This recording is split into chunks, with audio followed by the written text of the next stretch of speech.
അപ്പോൾ പ്രിയപ്പെട്ട പ്രേക്ഷകരെ, പെരിയയിൽ നിന്ന് നേരത്തെ നമ്മൾ ഒരു വാർത്ത റിപ്പോർട്ട് ചെയ്തിരുന്നു. അവിടെ രാജ്മോഹൻ ഉണ്ണിത്താൻ എം പിക്ക് വലിയ പരാതിയുണ്ട്. പെരിയ പഞ്ചായത്തിൽ അവിടെ UDF-ഉം BJP അംഗങ്ങളും ഒക്കെ വിട്ടുനിന്ന് ഭരണം നഷ്ടപ്പെടാനിടയാക്കിയ ഒരു സാഹചര്യം പരിശോധിക്കണമെന്നുള്ളതാണ് KPCC-ക്ക് കൊടുത്തിരിക്കുന്ന പരാതി. അരുൺ പൂപ്പറമ്പ, പെരിയയിലും പെരിയ പരാതി ഉണ്ടെന്ന് കേട്ടു. രാജ്മോഹൻ ഉണ്ണിത്താന് ഈ UDF കൗൺസിലർമാര് വരാതിരുന്നത്, മെമ്പർമാര് വരാതിരുന്നത് പഞ്ചായത്ത് നഷ്ടപ്പെടാനുള്ള കാരണമായി. അതും BJP-യും UDF-ഉം തമ്മിൽ, അവിടുത്തെ തെരഞ്ഞെടുക്കപ്പെട്ട UDF കൗൺസിലർമാരും തമ്മിൽ അല്ലെങ്കിൽ വാർഡ് മെമ്പർമാരും തമ്മിൽ ഒരു അന്തർധാര ഉണ്ടായിരുന്നു എന്നാണോ രാജ്മോഹൻ ഉണ്ണിത്താൻ എം പിയുടെ പരാതി? നടപടി വന്നേക്കാൻ സാധ്യതയുണ്ടോ അരുൺ?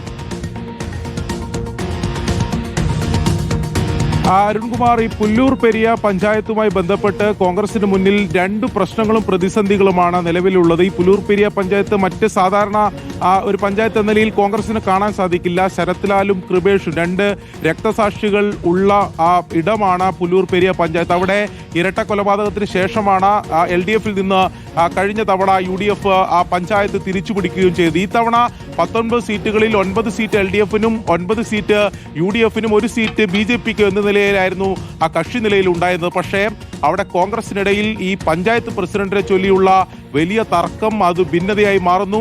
അങ്ങനെ നേരത്തെ ആദ്യഘട്ടത്തിൽ തീരുമാനിച്ച പഞ്ചായത്ത് പ്രസിഡന്റ് സ്ഥാനാർത്ഥി, അതിൽ ആ തീരുമാനം പിന്നീട് ചില നേതാക്കൾ ഇടപെട്ട് അട്ടിമറിച്ചു എന്ന് ആരോപിച്ചുകൊണ്ടാണ് കോൺഗ്രസ് അംഗങ്ങൾ ഇന്നലെ ഈ പ്രസിഡന്റ് തെരഞ്ഞെടുപ്പിൽ പങ്കെടുക്കാതിരുന്നത്. അത് വലിയ വിമർശനങ്ങൾക്കാണ് ഇപ്പോൾ വഴിവെച്ചിട്ടുള്ളത്. ആ തർക്കം എങ്ങനെ പരിഹരിക്കുമെന്നുള്ളതാണ് ഒന്നാമത്തെ പ്രശ്നം. അതിൽ തന്നെ ഇന്നലെ ഈ വോട്ടെടുപ്പ് മാറ്റിവെക്കുന്ന സാഹചര്യമാണ് ഉണ്ടായത്.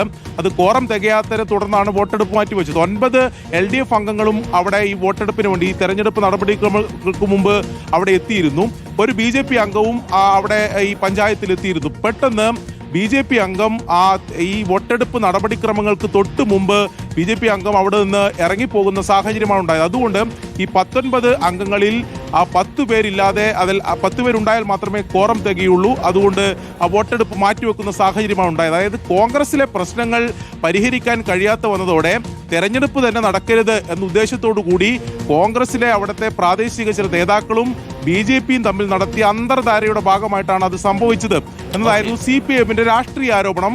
അതേ ആരോപണം രാജ്മോഹൻ ഉണ്ണിത്താൻ MP-യും ആവർത്തിക്കുന്നു എന്നതാണ് വളരെ പ്രധാനപ്പെട്ട കാര്യം. അതിൽ നടപടി വേണം എന്ന് ഉണ്ണിത്താൻ പറയുകയും ചെയ്യുന്നു. അതിലെങ്ങനെ കോൺഗ്രസ് നേതൃത്വം നടപടി സ്വീകരിക്കുമെന്നുള്ളതാണ് വളരെ പ്രധാനപ്പെട്ട. ഈ അംഗങ്ങൾക്കെതിരെ നടപടിയെടുത്താൽ അവർ നാളെ നടക്കുന്നത്, മാറ്റിവെച്ച് തെരഞ്ഞെടുപ്പ് നാളെയാണ് നടക്കുന്നത്, അതിൽ പങ്കെടുക്കില്ല. അത്തരം നടപടികളിലേക്ക് എന്തായാലും KPCC നേതൃത്വം ഉടൻ പോകാനുള്ള സാധ്യതയില്ല എന്ന് തന്നെയാണ് നമ്മൾ മനസ്സിലാക്കുന്നത്.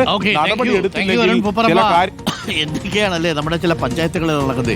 പാലക്കാട് അഗളിയിലാണെങ്കിൽ ഒരു പഞ്ചായത്തുണ്ട്. ആ അഗളി പഞ്ചായത്ത് മഞ്ജു എന്ന് പറയുന്ന ഒരു കോൺഗ്രസിലെ കൗൺസിലർ കാണിച്ചതേ, വാർഡ് മെമ്പർ കാണിച്ചതേ, രാവിലെ UDF അംഗങ്ങൾക്കൊപ്പം മഞ്ജു വരുന്നു. വൈകുന്നേരം ആയപ്പോഴേക്ക് ആരും അറിയാതെ LDF-ലേക്ക് കൂറുമാറിയിട്ട് LDF-ലെ ആളുകൾ മഞ്ജുവിനെ പ്രസിഡന്റ് ആക്കുന്നു. കാര്യങ്ങളെല്ലാം ചടപടാതെ കഴിയുന്നു. അവിടെ അഗളി പഞ്ചായത്ത് LDF കോൺഗ്രസിലെ മഞ്ജുവിനെ മുന്നിൽ നിർത്തി തിരിച്ചുപിടിക്കുന്നു. എന്തൊക്കെയാണ്